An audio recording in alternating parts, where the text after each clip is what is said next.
สวัสดีจ้าสวัสดีท่านผู้ชมทุกท่านนี่เป็นผลการออกรางวัลหวยฮานอยVIP ประจำวันที่23กรกฎาคม2569รางวัลเลข2ตัวรางเลขที่ออก9191รางวัลเลข5ตัวรางเลขที่ออก14191 14191รางวัลเลข2ตัวบนเลขที่ออก4949รางวัลเลข3ตัวบนเลขที่ออก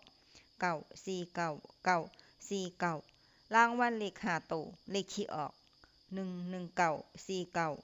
11949นี่ก็เป็นผลออกรางวัลหวยฮานอยVIP ประจำวันที่23กรกฎาคม2569ขอให้โชคดีมีชัยถูกหวยฮานอย VIP ได้รับเงินกับทุกคนเด้อจ้าฝากไว้เด้อจ้าSubscribeกดติดตามและเป็นกำลังใจขอขอบคุณทุกท่านที่เข้ามารับชมและรับฟัง